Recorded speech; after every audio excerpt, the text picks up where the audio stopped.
17/0076/FUL, Farmore House, Farm Road, and that can be found on pages 89 to 102 of the agenda.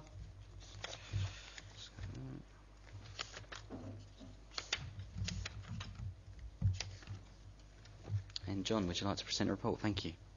Thank you, Chair. This application seeks planning permission for the removal of a number of buildings within the curtilage of the property and the erection of extensions to the existing dwelling. The extended building would then be converted into 5 properties. Parking would be provided to the front of the properties with private gardens to the rear. So that's the existing aerial photo taken in 2014. We can see in the photo a number of buildings to the rear of the property that will be removed. So there's a large building there. There's a building you can just see between the trees there, and there's another building there which will also be removed. So again, on the photos there's the large building, that building there. That's the front of the property from Farm Road. That's looking back at the property. That's one of the buildings that will be removed. That's another large building that will come down, and that's the side elevation of that building. That's a storage container to the rear of the site that will also be removed. So in terms of the elevations, that's the existing elevation of the building as it stands now as a single unit. That's what it will look like after the works. So there will be an extension to this side. There will be various works along the frontage of the building. So that's the before and the after. In terms of ground floor plans, that's the existing ground floor plan. That's the proposed ground floor plan. So the main extensions and works will be along there. That's the existing first floor, and that will be the proposed first floor. So there'll be more works at first floor level. So again, existing and proposed. And the plans here, the white area shows the existing property, the blue area shows the new extension. Then we've got front gardens, the parking's organised along the front, and then there's separate gardens for each of the 5 units. The application site lies in the Greenbelt. The proposal is for the redevelopment of an existing site and therefore constitutes previously developed land. The proposal is therefore acceptable in principle, subject to the new development not having an impact on the openness of the Greenbelt. The proposal would result in the loss of 4 existing buildings across the site and a subsequent extension to the dwelling. The proposal would not result in an increase in floor space or volume across the site. In addition, the removal of a collection of buildings and the consolidation of the form in a single building would improve the openness of the Greenbelt. The proposal is therefore considered to be acceptable in Greenbelt terms. The proposed dwellings would also be acceptable in design terms, would not impact on the amenities of nearby occupiers. Garden and parking areas would be in accordance with the council standards, therefore subject to conditions including conditions about restricting extensions. Members, the application is recommended for approval. Excellent. Okay. With that, have we got any questions, members? Councillor Rice. Yes, Chairman. We're told, by way of neighbour letters, there's been a number of items raised. Poor quality of access road, increased traffic, drainage, incorrect plans, overlooking, light pollution. But I think the one that does come out is the poor quality of the access road, Farm Road.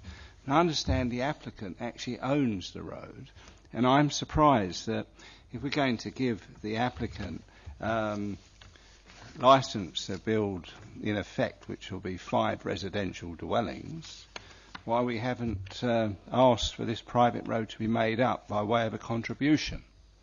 I am somewhat flabbergasted at it, because the Farm Road is a very poor surface, very poor drainage, and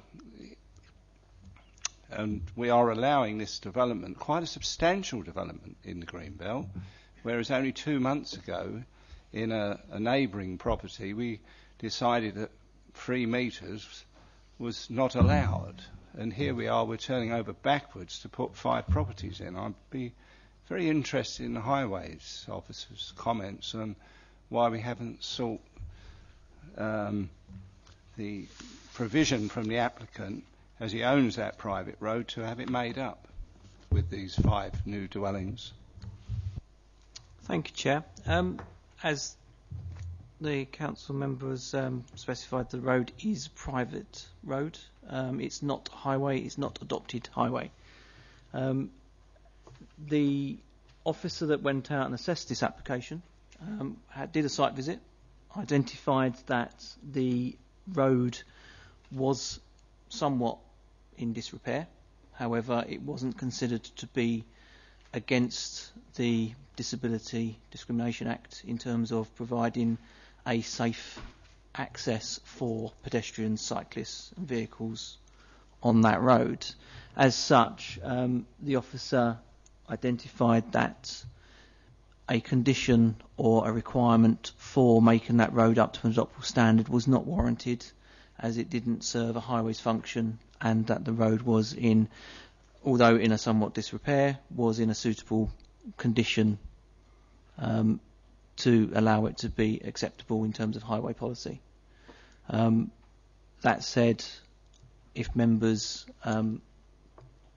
were minded that this would need to be brought up to adoptable standard, I would probably suggest an informative to the applicant in this respect, to advise that due to if they are responsible for maintenance of that road, that obviously to make it as safe as possible, that they would be advised to undertake those works.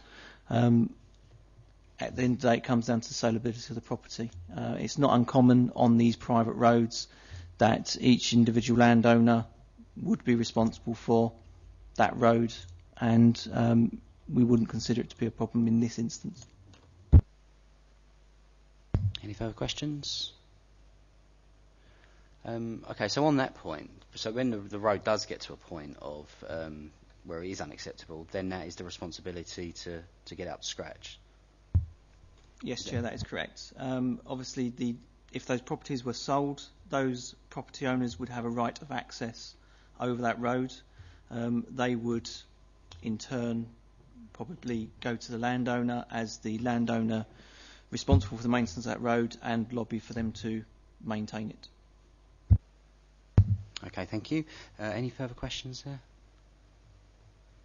No? Okay. We have... sorry, Councillor Piccolo. Yeah, I'm sure it's in the paper somewhere, but rather than me delve through them, hopefully you'll know. Does this actually decrease the footprint of the buildings that are on site at present? So in other words, whilst there might be five properties, overall, is that likely to have less impact on the green belt because it's actually removing a number of buildings, making it neater and tidier? Yeah, paragraph 6.5 shows there would be a decrease in volume of buildings across the site, so 1,524 cubic metres against 1,532 at present, and the built footprint would also decrease from 404 to 320. So at the moment there are buildings towards the rear of the site, so that large building, the smaller greenhouse building, the storage container as well, and as you can see from the site plan, there would be no ancillary buildings behind the main building, and there is also a condition on the permission restricting the right of any of the occupiers to put up outbuildings without consent. So what you see on the plans is what you would get in terms of floor space. Thank you. Any further questions? Councillor Rice? I'm not against the scheme itself, but I am a bit astounded that we're taking in virtually which are sheds, which have been virtually developed over years into bigger storage areas. We've got a container on there, and we're saying because we take a couple of sheds away and an outbuilding, we can give permission for 5 homes. Now, I've no problem with that, providing the road is maintained. And I think at the very least we should have that informative, which the highways officer has told us. We are stretching a point on this application. We're saying, well, we take a shed down and we take an outhouse down and we remove a container, and suddenly we can build 5 houses. So I think we are being generous, and I think we need to put this condition on, that road is made up. Okay, thank you. Any further questions? Councillor Lydiard? Chair, can I just ask, is it 5 extra buildings or just one? It's a single building which will be divided, so it's effectively a terrace of 5 houses. So there's front door there, there's a front door inside there, so it's a single building with 5, a terrace, yeah.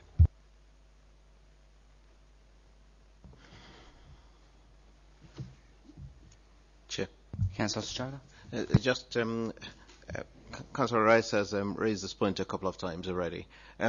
In terms of enforcement, my understanding, or not even enforcement, in terms of requirement or informative, I just want to verify through you, Chair, what the informative does in terms of the road, because my understanding is that the road might not be the latest highways road, in Germany or something like that, but it's still acceptable to use. So, if it is acceptable to use, do we have to? What does the informative do? Does it just advise the landowner that the road might need repairs in future? I'm just not sure exactly what that does. It's similar to a note on the application saying this is what we think you should do. It's not a condition which requires them to do something. It's sort of a point, basically a note, yeah.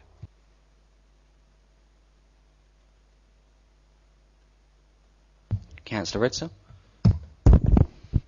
Jonathan, are there any car parking spaces with these 5, and how many, please?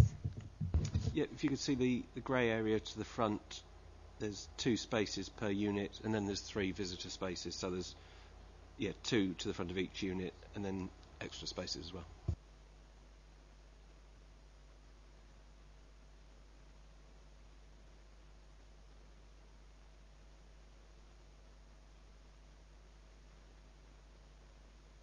Any further questions?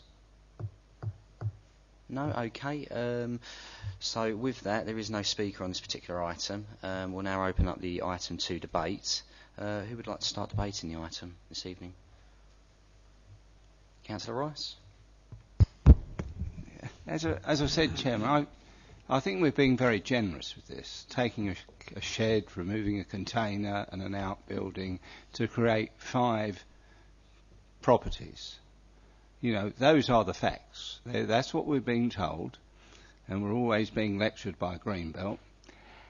Having said that, if the informative is put on the application, I would be prepared to say, OK, we can stretch a point, but I think the road needs to be, maintained and looked after, because it's in a shocking state.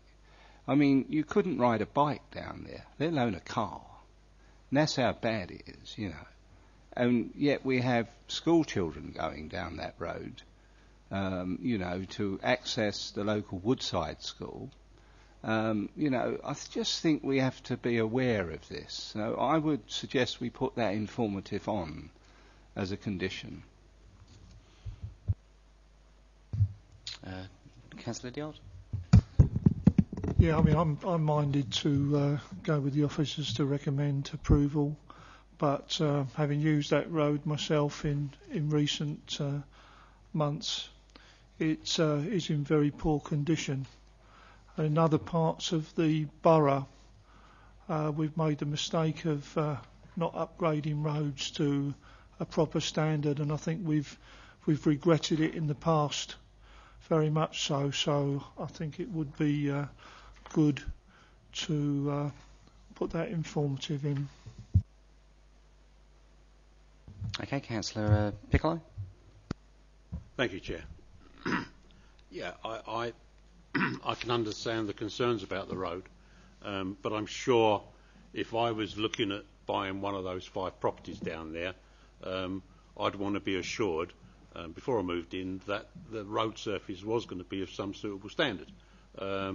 I don't suppose it would be particularly attractive for someone to buy buy one of those properties if they thought they was going to have to drive through deep potholes and gouges every day. So I think I'm hoping and I believe that the prospective owners of those properties will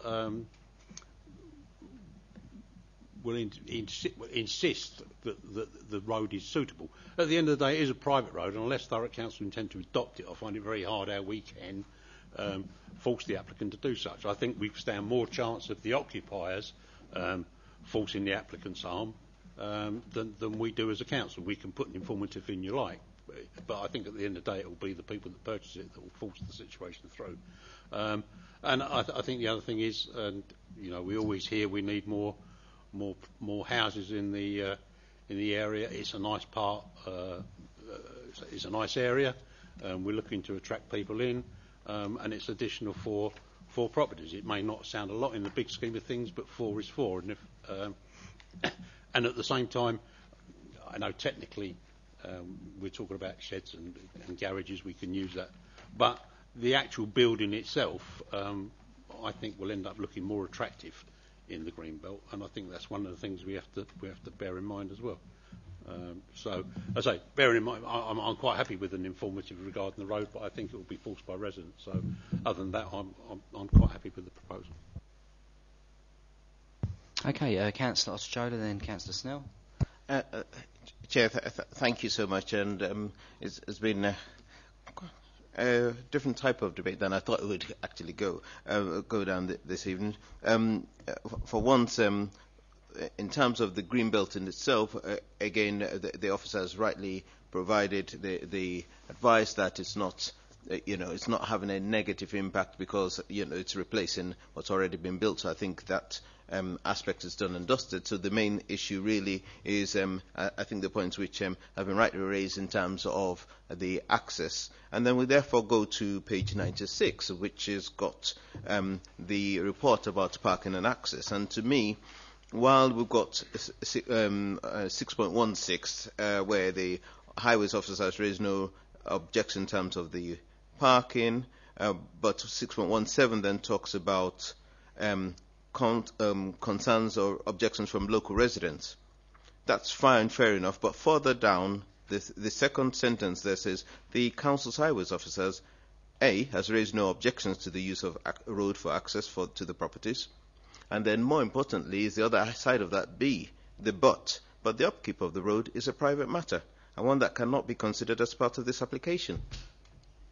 That's from our own officers saying that we can't be considered as part of this application. I think Councillor Piccolo is right in terms of market forces. Will be the ones that determine if I went to view a property and I wanted to buy it, either to live or whatever, and the road wasn't right, I'll be saying to the developer, well, I'm happy to buy this, but can you sort out the road? So market forces would determine that.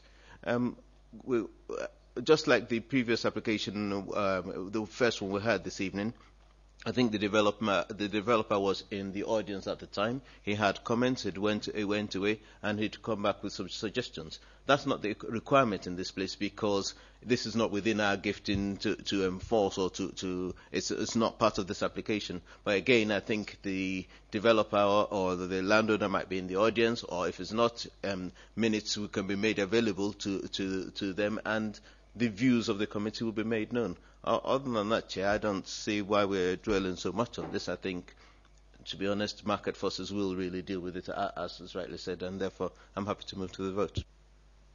Okay, thank you, Councillor Ostojola. What I'll do, I'll just bring in Andy on that particular point, and then Councillor Snell, if you come in after. Thank you.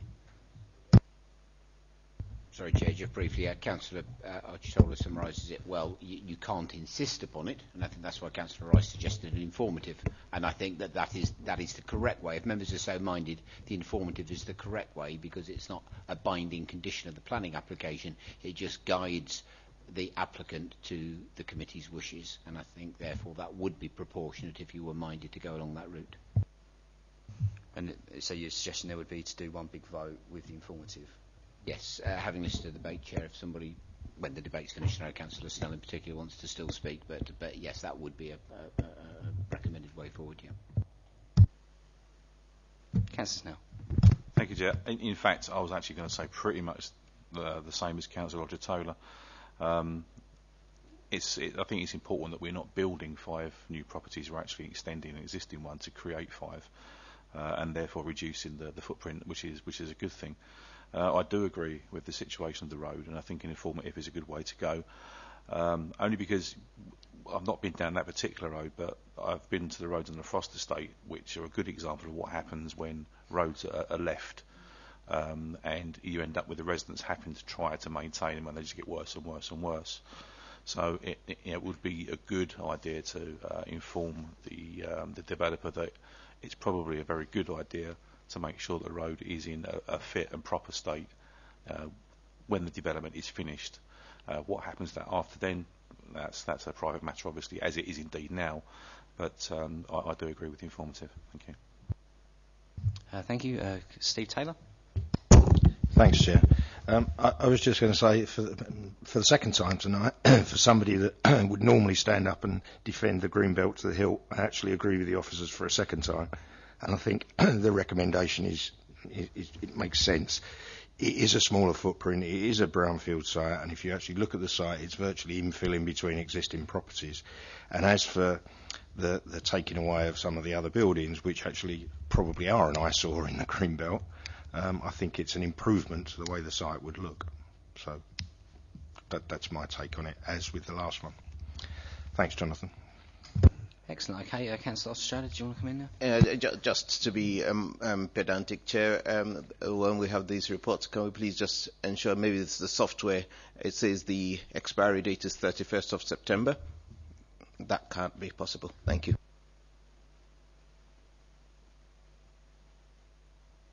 Okay, thank you. Thank you for all your comments there.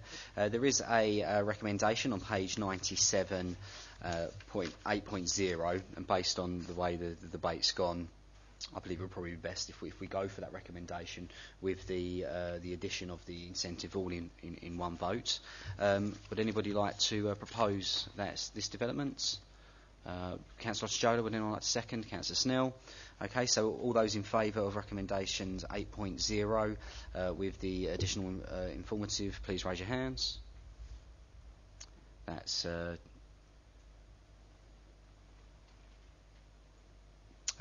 unanimous across the committee. So with that, we can say item agenda 10, 17/00 763/FUL has been approved. Thank you, everyone.